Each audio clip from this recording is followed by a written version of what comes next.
So guys इस video के अंदर हम ये देखने वाले हैं कि एक कंटेनर के अंदर गैस भरा हुआ है और वो गैस के मॉलिक्यूल सामने वाले कंटेनर के वॉल पे जाके कितना प्रेशर अप्लाई करते हैं, ये क्या करना है, मुझे फाइंड करना है। मतलब वो सामने वाले कंटेनर पे जाके गैस के मॉलिक्यूल्स कितना प्रेशर अप्लाई कर रहे हैं, वो प्रेशर फाइंड करना है, मतलब पी फाइंड करना है। और पी को फाइंड करने के लिए गाइस देखो, मैंने बोला हमेशा डेरिवेशन फाइंड करने के लिए मैं कैसे करता था पता है? जब मैं 12th में था, 11th में था, तो मैं डेरिवेशन कैसे करता था, डेरिवेशन को बाकी स्टूडेंट सीधा सीधा सीधा प्रैक्टिस करते थे, मैं हमेशा उल्टा सोचता था। उल्टा सोचता था मतलब क्या क्या सर उल्टा सोचते हो? सर कुछ भी नहीं, उल्टा सोचने का मतलब ये है कि मुझे क्या क्या रिक्वायरमेंट चाहिए और उस वाली चीजों को मैं दिमाग को फिट रखता था, जिससे मेरे दिमाग से कभी ये जो डेरिवेशन होते थे उड़ते नहीं थे। क्योंकि भाई देखो एक दो डेरिवेशन तो है नहीं, इतने सारे डेरिवेशन है, तो सर कैसे क्या सोचते थे। देखो मुझे प्रेशर फाइंड करना है, प्रेशर का फॉर्मूला क्या होता है, फोर्स अपॉन एरिया। तो मेरे दिमाग में रहता है हाँ pressure equal to force upon area. फिर इसके बाद उसमें हमें फोर्स फाइंड करना है, जिस फोर्स का फॉर्मूला है rate of change of momentum. अब rate of change of momentum है, अब ये भी हमें फाइंड करना है। तो rate of change of momentum के लिए हम इनिशियल मोमेंटम और फाइनल मोमेंटम, ये दोनों हमें क्या करना पड़ेगा, फाइंड करना पड़ेगा। तो इस तरह से मैं अपने दिमाग में कनेक्ट करके चीजों को फिट रखता था। जैसे कि फिर से मैं बता रहा हूं, प्रेशर का फॉर्मूला क्या था, फोर्स अपॉन एरिया। और ये फोर्स कहां से मिलेगा, न्यूटन का याद होगा सेकंड लॉ ऑफ मोशन, जो हमने 9th स्टैंडर्ड के अंदर किया था, rate of change of momentum. और rate of change of momentum कैसे मिलेगा, इनिशियल मोमेंटम और फाइनल मोमेंटम, मतलब फाइनल और इनिशियल को जब माइनस करेंगे तो हमें rate of change of momentum मिल जाएगा। ओके, तो चलो भाई स्टार्ट करते हैं। तो भाई देखो मैंने पहले ही बता दिया कि ये जो हमारा कंटेनर दिखाई दे रहा है, ये देखो बड़ा सा कंटेनर दिखाई दे रहा है। इस कंटेनर के अंदर हमने गैस भर के रखा हुआ है और इस गैस के अंदर आप सभी को पता है नंबर ऑफ मॉलिक्यूल्स है।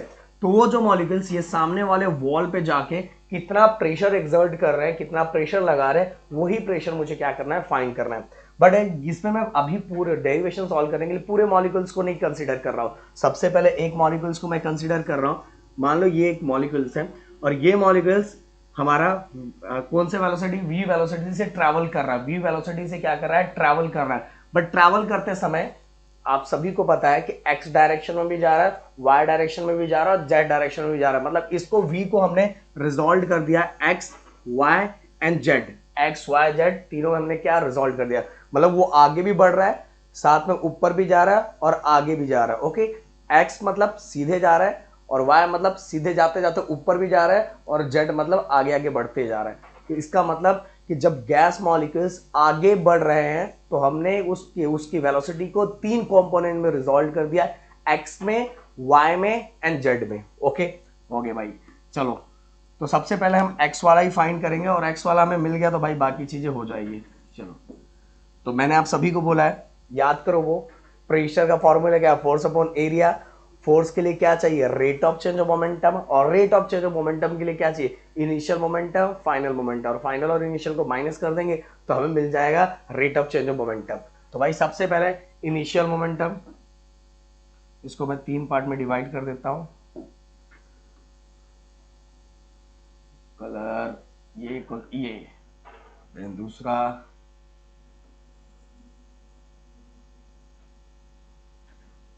Line drawing. Okay,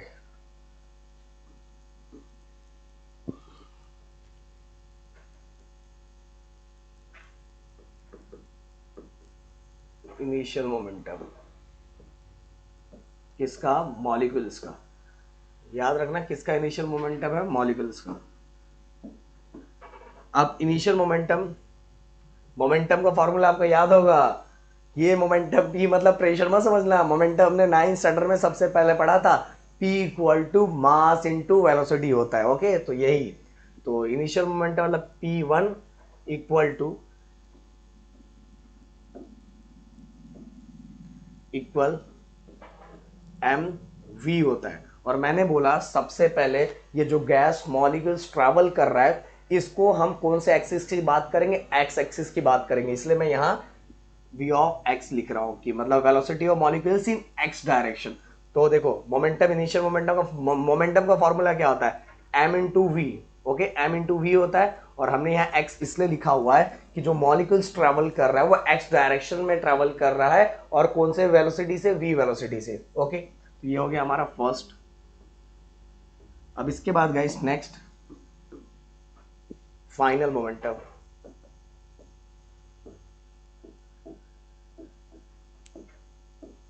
final momentum just इसका अपोजिट होगा,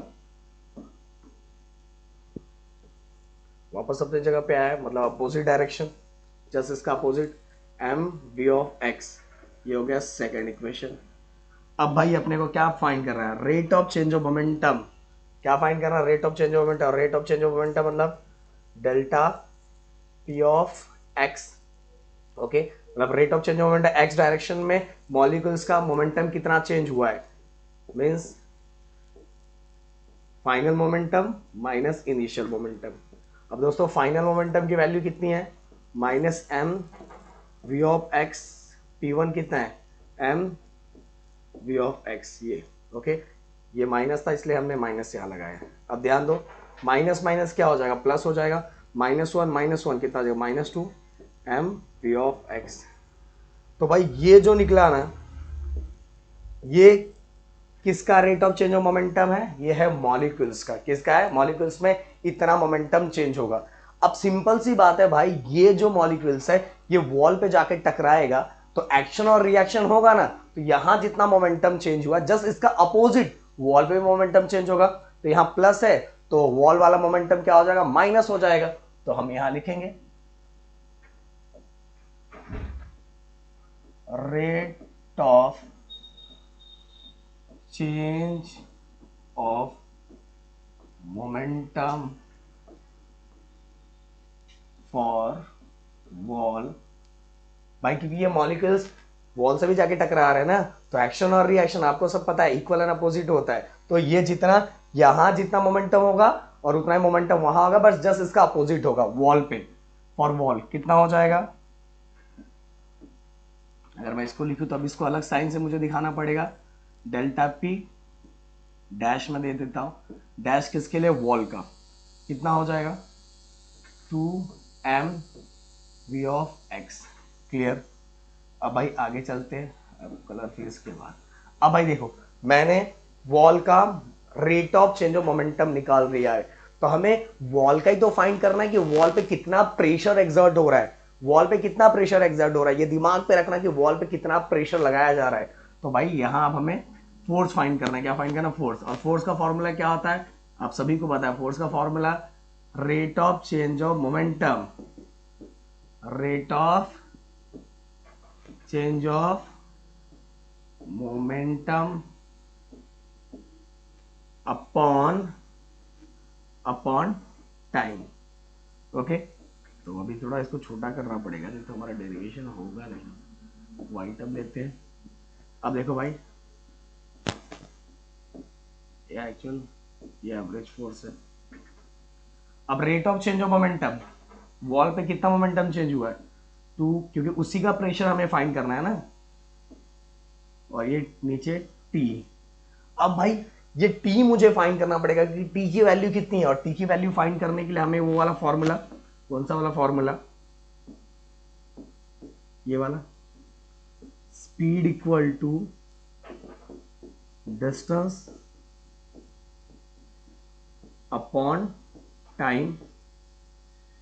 अब स्पीड तो आप सभी को पता है कि x डायरेक्शन की बात चल रही है, और स्पीड को हमने क्या लिया, v। तो v ऑफ x हो जाएगा, क्या हो जाएगा, v ऑफ x। तो हम यहां लिखेंगे v ऑफ x। और डिस्टेंस, ये देखो एक बार मॉलिक्यूल्स ऐसे गया, l हुआ, फिर से वापस आया, तो कितना हो गया, 2l हो गया। तो टोटल डिस्टेंस कितना कवर कर रहा है मॉलिक्यूल्स, 2l। तो ये हो गया 2l, और टाइम को हमने ले लिया t। पर मुझे इस t की वैल्यू फाइंड करनी है ना दोस्तों। किसकी वैल्यू फाइंड करनी है, t की वैल्यू फाइंड करनी है। t की वैल्यू फाइंड करनी है, तो मैं क्या करूंगा, t ऊपर चला जाएगा और ये v ऑफ x नीचे आ जाएगा। हो गया। अब इसको हम इक्वेशन नंबर सेकंड दे देते हैं। अब ये सेकंड को मैं फर्स्ट में क्या कर दूंगा, पुट कर दूंगा। तो सेकंड को जैसे ही मैं फर्स्ट में पुट करूंगा, तो एवरेज फोर्स, मतलब वो जो मॉलिक्यूल्स जितने बार आया घुमा फिरा, तो उसके मतलब वो मॉलिक्यूल्स ने वॉल पे कितना फोर्स लगाया, उसका हम डायरेक्ट एवरेज फोर्स फाइंड कर रहे हैं। सो 2m v of x upon time कितना है 2L upon v of x। अब देखो भाई यहां से 2 कैंसल, क्या बचा m, ये v ऑफ x ऊपर चला जाएगा तो ये v ऑफ x का स्क्वायर हो जाएगा और अपॉन l। ध्यान से देखो 2 कैंसल, v ये ऊपर चला गया तो v स्क्वायर ऑफ x हो गया और ये l, और ये हो गया हमारा एवरेज फोर्स आ गया। वॉल पे एवरेज फोर्स कितना लगा था, तो फोर्स हमें मिल गया गाइस। बट अभी बहुत सारी चीजें इसके अंदर बाकी है, क्योंकि हमारा तो काम क्या है, हमारा काम प्रेशर फाइंड करना है ना, हमें तो प्रेशर फाइंड करना है।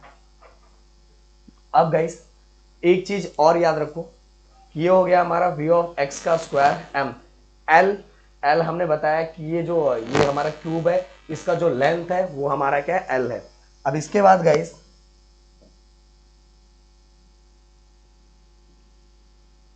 हम क्या करते हैं कि देखो x डायरेक्शन में ट्रैवल करने वाले एक ही मॉलिक्यूल्स नहीं होगा, नंबर ऑफ मॉलिक्यूल्स होगा। x डायरेक्शन, मैंने तो अभी एक ही मॉलिक्यूल्स लिया था जो x डायरेक्शन में ट्रैवल कर रहा है, पर उस कंटेनर के अंदर x डायरेक्शन में ट्रैवल करने वाले अरे बहुत सारे होंगे यार, एक ही थोड़ी का बहुत सारे मॉलिक्यूल्स होंगे। तो मैं ऐसा लिख सकता हूं क्या, और वो ये इस कंटेनर के अंदर सेम गैस रखा हुआ है, तो उस गैस का एम क्या होगा, मास क्या होगा, सबका सेम होगा, और ये कंटेनर का लेंथ तो वही रहेगा ना, कंटेनर थोड़ी चौड़ा हो जाएगा, तो ये एम और ये सेम रहेगा, बट सभी का जो वेलोसिटी है वो क्या आएगा, अलग अलग रहेगा in the direction of x. तो हम ऐसा लिख सकते हैं average force equal m upon L.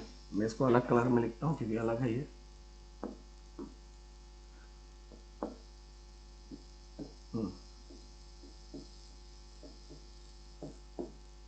Average force equal m upon l, सभी मॉलिक्यूल्स का सेम है इसलिए मैंने कॉमन ले लिया, अंदर पहले वाले मॉलिक्यूल्स का speed in x direction v1 x का स्क्वायर प्लस v2 x का स्क्वायर प्लस, चाहिए तो आप लिख सकते हो पर बस dot dot dot plus v of n in x direction का स्क्वायर ब्रैकेट क्लोज। कहने का मतलब क्या है भाई कि x डायरेक्शन में नंबर ऑफ मॉलिक्यूल्स है जो x डायरेक्शन में ट्रैवल कर रहे हैं, और उनकी स्पीड को मैंने v1 लिया, दूसरे वाले v2 लिया, और नंबर ऑफ मॉलिक्यूल्स है तो मैंने n ले लिया।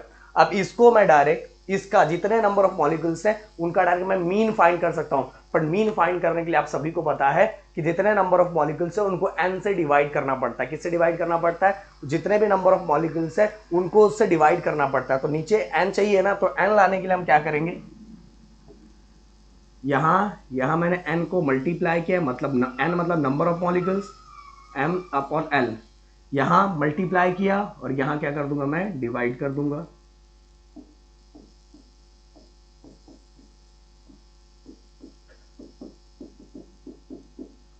b ऑफ n का स्क्वायर, और यहां मैं डिवाइड कर दूंगा।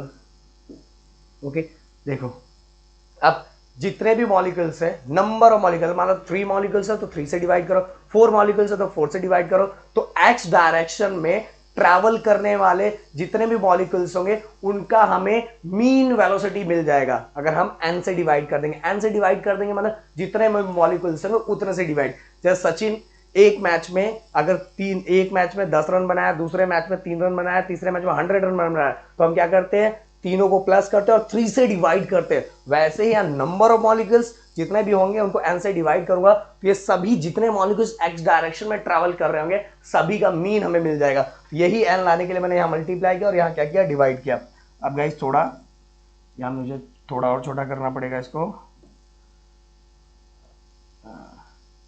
अब देखो गाइस ध्यान से, तो मैं डायरेक्ट आपको मीन पता ना, अपन x और 8 स्टैंडर्ड 9 स्टैंडर्ड ऐसा मीन निकालते थे, ऐसा किसी ऊपर साइन हमने ऐसा दे दिया तो ऐसा वाला, तो हमें पता चल गया कि ये मीन है। ओके हम x का मीन फाइंड कर रहे हैं, ये मीन का साइन है, आपको याद होगा। तो उसी तरह से मैं इसको डायरेक्ट ही शॉर्ट फॉर्म में ऐसा लिख सकता हूं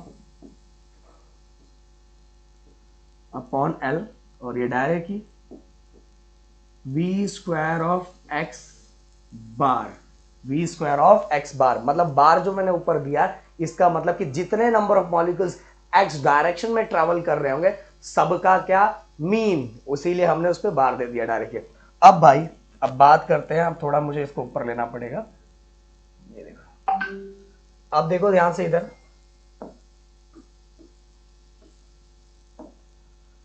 ये एवरेज फोर्स मैं लिख दूं। अब देखो पहले बता रहा हूं कि ये हमने यहां ऐसे में लिखा, अब एक्स डायरेक्शन में ट्रैवल करने वाला जो मॉलिक्यूल्स होगा, ओके, उसका मीन, देन इसके बाद वही मॉलिक्यूल्स एक्स के साथ वाई डायरेक्शन में भी ट्रैवल कर रहा है और जेड डायरेक्शन में भी ट्रैवल कर रहा है, मतलब सीधे भी जा रहा है, ऊपर भी उठ रहा है और आगे भी बढ़ रहा है। तो तीनों को, जब तीनों को स्पीड को मैं प्लस करूंगा तो मुझे उस मॉलिक्यूल्स का टोटल स्पीड मिल जाएगा, x direction, y direction and z direction. तो वाई डायरेक्शन, ओके, ये मीन मतलब नंबर ऑफ मॉलिक्यूल्स है ना, इसलिए देखो अब directly number of molecules, speed of molecules in x direction, speed of molecules in y direction and speed of molecules in z direction, but mean, हाँ, okay. But guys एक ही molecule से जो एक्स में भी ट्रैवल कर रहा है, मतलब आगे भी बढ़ रहा है, ऊपर भी जा रहा है और आगे की तरफ भी जा रहा है, मतलब वो तीनों डायरेक्शन में तो उसका स्पीड सेम ही रहेगा ना, तीनों उसमें सेम रहेगा। तो मैं ऐसा लिख सकता हूं ना, v ऑफ एक्स का square equal v of Y का square equal v of Z का स्क्वायर बार, तीनों इक्वल है। इसका मतलब डायरेक्ट ही अगर मुझे एक्स फॉर्म में लिखना है तो ये मैं तीनों की वैल्यू सेम है तो तीनों क्या हो जाएंगे, प्लस हो जाएगा, 1 1 1। अगर तीनों सेम होते हैं तो ही हम प्लस कर सकते हैं ना, तो v of x equal to v of y v of z है, तो डायरेक्ट हम इसको ऐसा लिख सकते हैं, v ऑफ बार का स्क्वायर इक्वल, मुझे एक्स फॉर्म में लिखना है इसलिए 3 v ऑफ एक्स का स्क्वायर बार, ओके, मतलब एक्स डायरेक्शन में जितने भी मॉलिक्यूल्स हैं जो ट्रैवल कर रहे हैं उनका मीन। अब डायरेक्ट मैंने यार 3 क्यों लिखा भाई, देखो x direction, y direction, z direction, तीनों में क्या है, स्पीड सेम है, तो इसलिए तीनों को मैंने प्लस कर दिया, तो 1 1 1 क्या हो गया, 3 हो गया। अब भाई मुझे इस v ऑफ एक्स की वैल्यू चाहिए, इसीलिए मैं क्या करूंगा, इसको ऐसा चेंज करूंगा, v ऑफ एक्स स्क्वायर का बार इक्वल, ये 3 डिवाइड में आ जाएगा, यहां आ जाएगा, ये देखो टोटल वेलोसिटी है, ये total velocity x y z का टोटल वेलोसिटी, वो भी उसका भी एवरेज, क्योंकि नंबर ऑफ मॉलिक्यूल्स होंगे ना, इसलिए इसका भी देखो मीन निकाला हुआ है। फिर ये कैसा हो जाएगा, अपॉन 3 हो गया, ओके, v ऑफ एक्स की वैल्यू निकल गई। अब क्या करूंगा मैं, यहां v ऑफ एक्स की वैल्यू पुट कर दूंगा, n of m upon l, और v स्क्वायर ऑफ बार का x कितना वैल्यू आया है, ये देखो, v square of bar upon 3 आया। अब मैं थोड़ा इसको सिस्टमैटिक कर लेता हूँ, 1/3 को आगे ले लेता हूँ, nm को मैं ऐसे ही रखता हूँ, l ऐसे ही रखता हूँ, और v स्क्वायर ऑफ बार को मैंने ऐसे रखा। ये अब टोटल वेलोसिटी आ गई जो मॉलिक्यूल्स ट्रैवल कर रहा है कंटेनर के अंदर, उसकी मीन वेलोसिटी हमने सबकी फाइंड कर ली, एक्स वाई जेड सबका हमने फाइंड कर लिया, वो ये है। अब इसके बाद गाइस, पर हमें तो सर हमें तो प्रेशर फाइंड करना था, तो रुके रहो ना यार, प्रेशर फाइंड कर लेते हैं। प्रेशर का फॉर्मूला क्या होता है, प्रेशर का फॉर्मूला होता है, अब कलर हम चेंज कर लेंगे, कलर कौन सा ले, white. Pressure equal to force upon area, तो फोर्स का क्या है, force 1/3 nm upon l into we square of bar हो गया। एरिया के लिए मुझे नीचे लाना पड़ेगा आपको दिखाने के लिए। देखो ये जो हमारा कंटेनर है ना, ये कंटेनर का एक पार्ट की बात चल रही है, इसकी इसके ऊपर प्रेशर कितना लग रहा है, एक पार्ट की बात चल रही है, तो ये स्क्वायर है। एरिया ऑफ स्क्वायर का फॉर्मूला क्या होता है, एल स्क्वायर होता है ना, एरिया ऑफ स्क्वायर का फॉर्मूला क्या होता है, एल स्क्वायर, इसमें ए की जगह पे क्या हो जाएगा, एल स्क्वायर,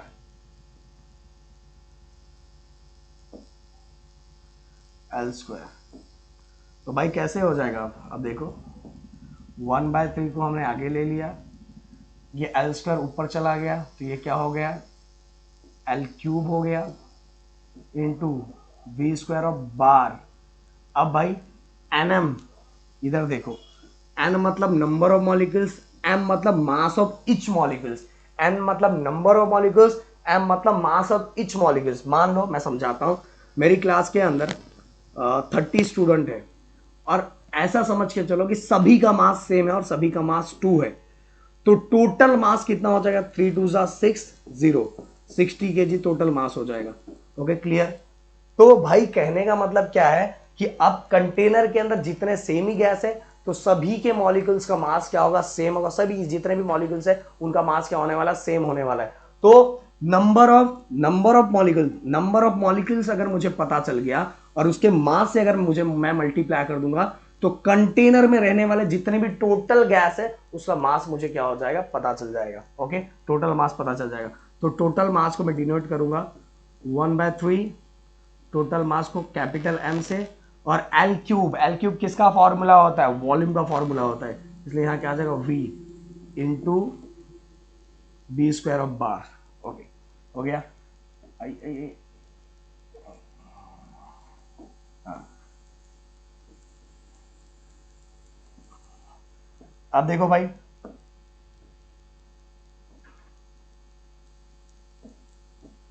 फाइनली अपना आंसर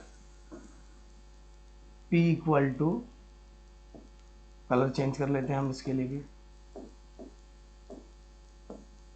फिर हम ये ले लेते हैं P इक्वल टू 1/3। अब मास अपॉन वॉल्यूम क्या होता है, डेंसिटी होता है, वी स्क्वायर ऑफ बार। तो भाई ये मिल गया हमारा प्रेशर का फॉर्मूला। इतना प्रेशर मॉलिक्यूल्स एक्सर्ट करेगा वॉल ऑफ अ कंटेनर के ऊपर, और ये इसको बाय हेड करके दिमाग में रख लेना, ये आपके दिमाग में बाय हेड होने चाहिए, ये और साथ में भाई ये दोनों बहुत इंपॉर्टेंट है। ये ऊपर वाला और ये वाला, ये दोनों फॉर्मूला, ये तो मेन फॉर्मूला है, इसको बाय हेड कर लो, और ये बहुत जगह यूज होने वाला है वो है, तो इसको और इसको बाय हेड करके रख लेना। भाई अगर मैं इसको छोटा कर दूं थोड़ा सा, जिससे आप इसको, वैसे तो आपको नोट्स भी हम देंगे ही, ये देखो देखिएगा इसे थोड़ा, ये देखिएगा तो थोड़ा इसको बड़ा करने का ट्राई करते हैं। अब दिखेगा नहीं, हाँ दिख रहा है, दिख रहा है, दिख रहा है, दिख रहा है।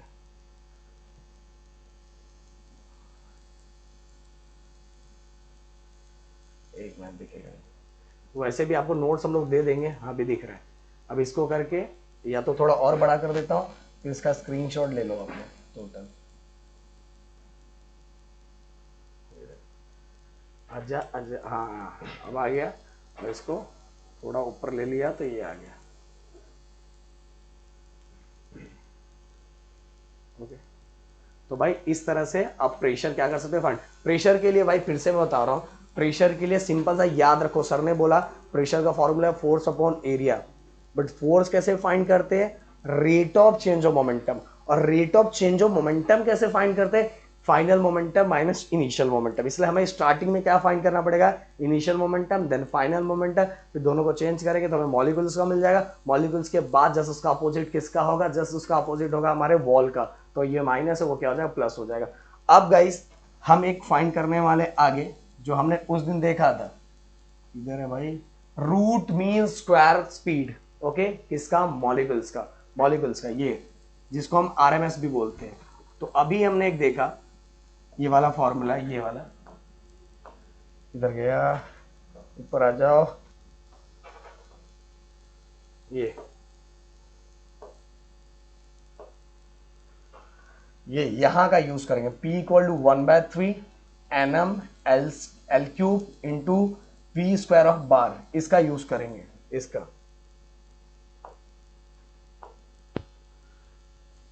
P equal to 1/3 NM L cube की जगह पे डायरेक्ट आप V लिख सकते हो, V, क्योंकि L क्यूब मतलब क्या होता है, L क्यूब मतलब वॉल्यूम ही होता है ना, आप सभी को पता है, into we square of bar. But भाई फिर से बता रहा हूं, ये वॉल्यूम है और ये वेलोसिटी है। ओके, तो भाई दोनों ये नहीं, और सर कैंसिल हो जाए, अरे भाई ये अलग है, ये वॉल्यूम है, तो कंफ्यूज होने जैसा कोई चीज नहीं है। अब भाई हमें क्या फाइंड करना है, हमें आरएमएस स्पीड फाइंड करना है, root mean square velocity find करना है, मॉलिक्यूल्स का आरएमएस स्पीड फाइंड करना है। तो कैसे करेंगे, सबसे पहले मुझे कहीं ना कहीं आरएमएस लाना पड़ेगा, तो मैं कैसे करूंगा कि मान लो अब मैंने क्या बोला, रूट, रूट बना दिया, रूट, रूट मीन, मीन मतलब आप सभी को बार, देखो नाम से बना रहा हूं, रूट मीन स्क्वायर, स्क्वायर हो गया, और ये हो गया वेलोसिटी, देखा, हो गया, बना दिया ना, रूट मीन, मीन मतलब आप सीधे लिख देता हूं, अब सीधे लिख देता हूं, आपको डायरेक्ट ही समझ जाएगा।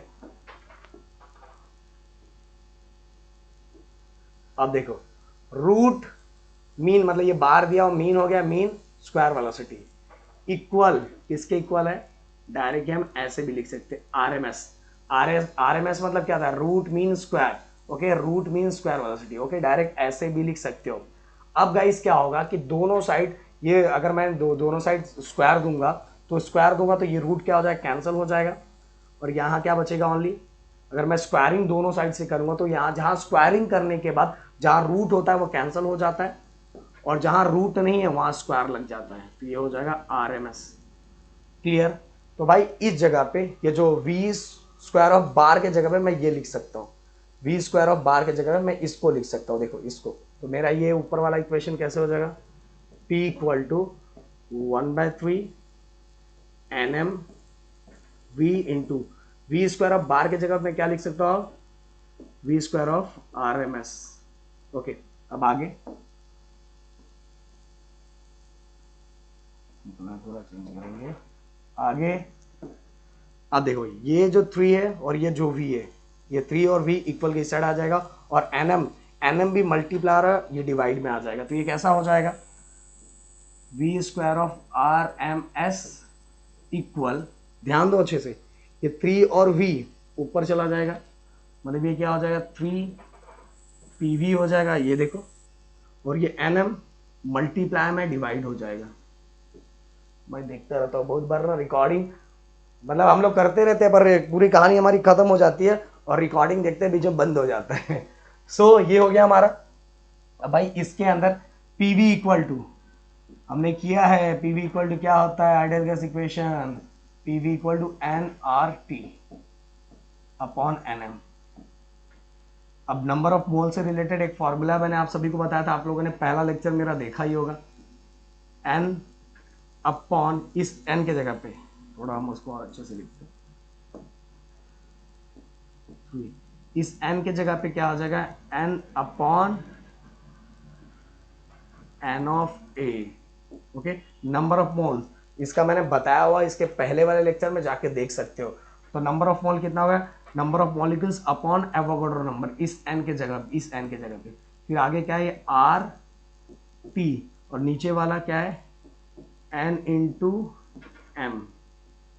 अब भाई ये n नंबर ऑफ मॉलिक्यूल्स, ये n क्या हो गया, कैंसिल हो गया, अब क्या बचा 3RT upon n of a into m, okay, V square of RMS, और n of a into m ये होता है हमारा मोलर मास, तो डायरेक्ट ही, और ये भी बताया मैंने इसके पहले वाले लेक्चर में, इसके पहले वाले लेक्चर में ये भी बताया हुआ है, तो V square of RMS equal 3RT upon n of a into m क्या हो जाएगा, मोलर मास। अब स्क्वायर इक्वल के साइड आएगा तो क्या हो जाएगा, ये स्क्वायर रूट हो जाएगा, ये हो जाएगा 3RT upon molar mass. Okay guys, देखो इस तरह से हम रूट मीन स्क्वायर वेलोसिटी क्या कर सकते हैं, फाइंड कर सकते हैं। तो भाई पूरी चीजें मैंने बता दिया, और मेरे ख्याल से यार ये हमने फाइंड किया था, ये हमने फाइंड किया था कि नहीं फाइंड किया था। तो भाई इतनी चीजें हमने एक्सप्लेन कर दी, और ये दोनों बहुत इंपॉर्टेंट है। ये पूरे चैप्टर में सबसे जो बड़ा डेरिवेशन बोला जाता था वो प्रेशर वाला, इतना भी कोई डेंजर नहीं है। मैंने बोला उल्टा रिलेशन याद रखो, फिर याद रखो कि आपको क्या क्या करना है, आपके दिमाग फिट हो जाएगा। तो भाई यहाँ आपका ये टॉपिक खत्म होता है, मिलते हैं नेक्स्ट वीडियो में, और जितना हो सके लोगों तक शेयर करो। और गाइस एक चीज और बताना चाहूंगा कि जो बाकी जो फिजिक्स 2 है, फिजिक्स 2 हो गया, केमिस्ट्री हो गया, बायो 2 हो गया, वो हमारे दूसरे चैनल पे आ रहा है जिसका नाम है प्रदीप गिरी 11 12 एकेडमी। तो फटाफट जाके उसको सब्सक्राइब कर दो। मिलते हैं नेक्स्ट वीडियो में, थैंक यू सो मच, जय हिंद दोस्तों।